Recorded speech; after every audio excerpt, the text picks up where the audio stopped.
Dzina la Atate ndi la Mwana ndi la Mzimu Woyera. Amen. Ndikulandeni abale pano pa Tiyankhule na Ambuye. Lero lachisanu pa 21 Oktoba. Ndipo tili mulungu wa 29 pa chaka. Ndipo mwezi uno Oktoba tikupitiriza kusinkhasinkha, kulimbikitsana komanso kupempha chibasa cha mpingo. Mwezi wa Oktobala ndi mwezi wapadera umene mpingo unatipatsa kuyambira chaka cha 1926 kutisinkhasinkha za utumiki wathu, kuti mthenga upite ponseponse kudzera mwa inu ndi ine. Ndipo kolona amene timapemphera, amayi amene timalemekeza mu Oktoba muno, timapempha kuti athandize ifeyo ngati ana awo, kuti tigwire ntchito modzipereka yofalitsa uthenga wabwino. Komanso pempha iwowo kuti apitize kuteteza mpingo wawo, monga anachitira zaka zambuyozo, makamaka chaka cha 1571 pamene panayambika chaka chimene cholemekeza Mayi Mariya mu Okutobala, kuti aziteteza mpingo komanso adziukuza kudzera mapemphero awo. Ndipo kuti ifenso tenge chitsanzo cha Mayi Mariya amene wawa ngati mtumiki woyamba, ngati missionary woyamba.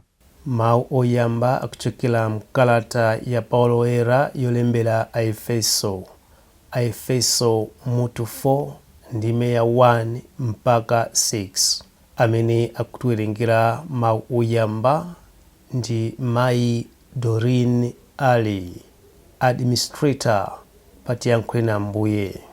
Mawu athu amuthenga wabwino lero akuchokera muthenga wa Luka mutu 12 ndime ya 54 mpaka na 59. Amene akutiwerengera mthenga wabwino komanso kutigawira mawu ndi Father Vincent Mwankhwawa, a National Director a Pontifical Mission Societies ku Malawi. Mawu oyamba. Mawu a nkalata ya Paulo woyera kwa Aefeso. Aefeso 4 ndime yoyamba kulekera ndime ya 6. N'chifukwa chake ine omangidwa ndende chifukwa chotumikira Ambuye, ndikukupemphani kuti chifukwa Mulungu adakuyitanani muziyenda moyenerana ndi kuyitanidwa wako.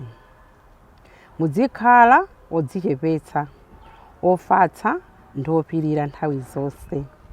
Muzilezerana mtima mwachikondi, ndipo muziyesesa kusunga umodzi mwa Mzimu Woyera pakuluzana mu mtendere. Pali thupi limodzi ndiponso Mzimu Woyera mmodzi, monganso pali chiyembekezo chimodzi chimene Mulungu adakuyitanirani. Pali Mbuye mmodzi, chikhulupiriro chimodzi, ubatizo umodzi. Pali Mulungu mmodzi amene ali Atate a anthu onse. Iye ali pamwamba pa onse, amagwira ntchito kudzera mwa onse, ndipo ali mwa onse. Mawu a Ambuye. Titokoze Mulungu. Ambuye akhale nanu. Mawu muthenga woyera monga alembera Luka. Ulemu kwa inu Ambuye Yesu Khristu. Za kuzindikira nyengo. Yesu adawuzanso anthu onse aja kuti, mukaona mtambo ukubwera ku zambwe, pompo mumati mvula ikubwera, ndipo imabweradi. Mphepo yakumwera ikamawomba mumati kutentha, ndipo kumatenthadi. Inu anthu achiphamaso, mumatha kuzindikira maonekedwe a dziko lapansi ndi akuthambo, koma bwanji simutha kuzindikira tanthauzo la zimene zikuchitika m'masiku omwe ano? Bwanji simutsimikiza nokha zoyenera kuchita? Monga pamene ukupita ndi mnzako wa mlandu kwa oweruza, uyesetse kukonza mlanduwo mukali pa njira, kuopa kuti angakakupereke kwa oweruza, oweruzayo angakupereke kwa msilikali, ndipo msilikaliyo angakakuponye mndende. Ndithu ndikunenetsa kuti sudzatulukako mpaka na utalipira zonse. Uthenga wa Ambuye. Abalanga okondeka, pamene tikupitiriza kusinkhasinkha mawu a Mulungu mu mwezi uno Okutobala, mwezi wa chibalalitso cha mpingo, mwezi olemekeza Mayi Mariya, Amayi Mariya akolona, mthandizi wathu, komanso oteteza ndi okulitsa mpingo. Lero mawu a Mulungu akutithandiza kuti tisinkhesinkhenso nkhani zomwezo makamaka za chibatso cha mpingo. Poyambirira mawu oyamba, tikumva Paulo yera mukalata ya kwa Efeso akutithandiza kumvetsa za umodzi wathu ife ngati anthu, makamaka umodzi umene unakhalapo pakati pa akhristu okhulupirira Yesu Khristu. Umodzi wa mpingo Paulo yera akufanizira kuti ndithu uli ngati thupi la Khristu. Monga tidziwa tonse kuti thupi ndi limodzi koma limakhala ndi ziwalo zosiyanasiyana. Ndipo chifukwa cha kusiyana kwa ziwalo kuja sikupangitsa kuti thupi lija likhale logawikana kapena lodandaula ayi, koma limakhala lokondwera chifukwa chiwalo chilichonse chimagwira ntchito yothandiza kutumikira thupi lija. Ndipo Yesu akunena kuti mpingo wake uli ngati thupi ndithu. Choncho kutitsimikizira kuti inuyo ndinu chiwalo, mukhoza kukhala dzanja, ine ndine mwendo, ena ndi khutu, ena ndi pakamwa, ena ndi mkono. Chofunikira nkuti tikuyenera kumayesetsa kukhala anthu amodzi mu mpingo, makamaka ngati akhristu. Tikuyenera kumatumikira tonse limodzi, makamaka pofuna kuti tikwanitse cholinga cha Ambuye chija cha kumanga ufumu wa Mulungu, komanso kubweretsa chipulumutso ku mtundu wonse wa anthu. Tikudziwa bwino kuti ndi cholinga cha Mulungu, monga tikusinkhira mwezi uno wachibalalitso, kuti aliyense munthu apulumuke pa dziko lapansi pano. Dziko lapansi likhala bwino, ndipo chothandiza kuti dziko likhala bwino ndiye mawu a Mulungu, mthenga wabwino umene umasintha moyo wa munthu ndi kumayesa kuchita zabwino. Ndipo mpingo wa Katolika mwachitsanzo ndiwo ukutipatsanso ife phunziro lalikulu, kuti kudzera mu mpingo umene umasunga mawu a Mulungu ndi kuwagawa mawu a Mulungu amene wawa, umabweretsa ubwino. Paliponse pamene pali mpingo pamakhala ubwino, pamakhala sukulu, pamakhala zipatala, pamakhala kuleka mawu a Mulungu. Chitukuko chimabwera pamalo amene mpingo ubwera, kutitsimikizira kuti mawu a Mulungu abale amasintha moyo wa munthu wauzimu komanso wathupi kumene. Chifukwa chake umodzi umene uwu umathandiza kuti titumikire bwino. Ngati anthu tikhala okanukana, okanganangana, mpingo sungapite patsogolo, komanso zabwino sizingabwere ayi. Chifukwa timaona zimene zizima kwa mwathumu, banja anthu akayamba kukangana bambo ndi mayi, osagwirizana, sipangachitika zazikulu ayi. Komanso kaya ndi mudziko anthu sagwiriza, zingachitika zambiri ayi. Monga tikuonera panopa mabishopu athu atifotokozera Mulungu wathawu mkalata kuti boma limene likuyendetsa ndi la mgwirizano, koma kuona kuti pali kukangana, kupangana miseche, sizingayende, dziko lisingapite patali, ndipo zinthu zakhala zobwera mbuyo nthawi zonse chifukwa kuti palibe umodzi. Choncho mawu a Mulungu amene Paulo yera thandize kwambiri kukhala ndi makhalidwe amenewa a umodzi. Ndipo umodzi umabwera ngati tikhala okonda kupemphera, chifukwa kukhala amodzi ndi chaulere chimene chimachokera kwa Mulungu, kuti timvetsane. Chifukwa ukamakhala ndi mzimu wa Mulungu otha kumvetsa kuti ine ndine chiwalo, uyoyo ngakhale mwina ndi wachipani china, kapena kaya ndi wamtundu wina, kaya ndi otani, koma ngati tikumvetsa kuti iyo ndi chiwalo cha Khristu, ndiye kuti tiyanjana basi, timvetsana kuti ndiso wauje. Wekha munthu sungapange zambiri ayi. Chifukwa chake tiyeni tikule ndi makhalidwe amene Paulo akuti pempha, makhalidwe a umodzi.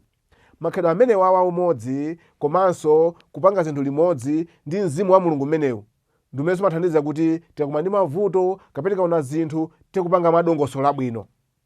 Tibwereranso chisanapeka chija kuti kandi pa khomo pa banja, kandi mumpingo kumene mu bungwe, kapena kandi mu kampani, mu dziko, ngati tikhala ndi umodzi umene uwu, ndi kuti mavuto amene abwere timaona mu limodzi, zimene zikuchitika timazilenga limodzi. Chifukwa mawu mthenga wabwino Ambuye Yesu akamba za kuzindikira nyengo. Kuzindikira nyengo ndi chakudya chimene Mulungu amapereka kwa munthu, kuti athe kumvetsa kuti ichi chikuchitika, ichichi ndi chizindikiro chakuti kuchitika zotere. Ndi Ambuye Yesu akutidzula kuti ife timatha kuona zina ndi zina, koma timakanika kuti timvetse bwinobwino zimene Mulungu afuna moyo wathu. Chifukwa chake ku zathupi timaona, ndipo tikuona kuti umodzi umene ungofunika kwambiri. Monga tikambira pa banja, pa khomo, mu dziko, chimodzinso mu mpingo tizitha kuona zimene zizi. Koma koposaposa phunziro lalikulu mmawu amene wawa ndi nkhani yakuti tiyeni abale tizitsekula maso athu ndi kudzadwa ndi mzimu woyera nkumaona zimene zikuchitika mmoyo wathu wa tsiku ndi tsiku pa dziko pano, ndi kumatha kuchitapo kanthu. Mwachitsanzo, moyo umene kuchitika mdziko lino lapansi makamaka tilekeze mdziko lino la Malawi zisonyeza poyera kuti ndife akhristu mwina ambiri 80% kapena monga amayenera ena, koma makhalidwe amene timaonetsa tsiku ndi tsiku ndikizire chikulu kuna kuti chikhristu chinakhazikike m'Malawi munomo. Mitima ya anthu ambiri sinamvetse uthenga wabwino, nchifukwa tikusowa chibadwitso kwambiri kupemphera zolimba, kuphunzitsana, kumasongetsa ndalama kuti ntchito imene ipite patsogolo, chifukwa kuti ambiri la khristu inde adavala dzina limene lili, koma mtima wa chikhristu kulibe mwa anthu ambiri. Chifukwa tikizindikiro ndithu kuti ngati iweyo uli mkhristu kaya ndine munthu wa katolika upita ku ofesi ndikumachita kuleso kugwira ntchito osapanga zolimbikira, ukupanga zachinyengo, chikhristu palibe. Ndikizindikiro chooneka chimene kuti pakusokera ndithu kuti tizame tiphunzitsane mawu a Mulungu komanso chitepo kanthu kuti ife tisinthike moyo wa tsiku ndi tsiku. Zizindikiro zimene zizi komanso zizindikiro zina kwa ine ndimaona ndithu kuti mmene zikuonera mdziko muno kumaona mmene ndiyali zimayendera ndithudi Mulungu akutilankhula kuti tisowa kuchita china chake.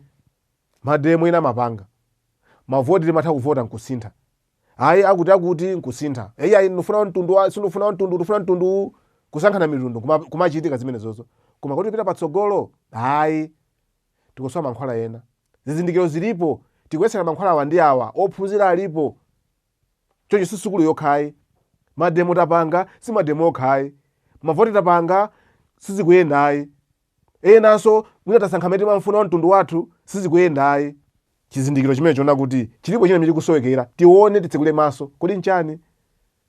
Ndithu tikusowa kuzama kwambiriso pakupemphera, kuti tipemphere zolimba, kuti dziko la Malawi likhale dziko lopita patsogolo, tizipempherana, tidziunikirana, tizithandizana kuti choncho ndithu dziko lisinthike koposa. Kwa hiyo ndiona kuti mapemphero akusowekera, ndimenda ndikuona nenye ndikuyiwerengera kuti mapemphero akuyenera kuti akhalepo monga tichita kutoba uno, kusintha mitima ya anthu ena, ophunzira wasinthe ndithu adzimvetsa kuti aine kuchita ichichi mchoona. Komanso zosankha mitundu sizingathandize dziko lino ayi, tikuyenera kukhala ndi mtima womasuka basi. Tisankhe munthu chifuna kuti ife taona kuti uyuyu ayendetsa, kaya pamphaka tivotere munthu wa udindo chifukwa kuti angakwanitse, osati chifukwa kuti ndi nzika, ayi tisavotere obwera, ayi tiyeni titsekule maso athu tizione zizindikiro zimene Mulungu akutipatsa. Poteropo ndikuti ife tipitiriza tikwanitsa kufuna kwa Mulungu. Tipemphere abale mwenyekuna chibadwitso kuti Mulungu atiunikire ndi Mzimu wake woyera, titsekule maso athu kuti tizichita zolondola ndi zimene monga Mulungu afunira. Amen.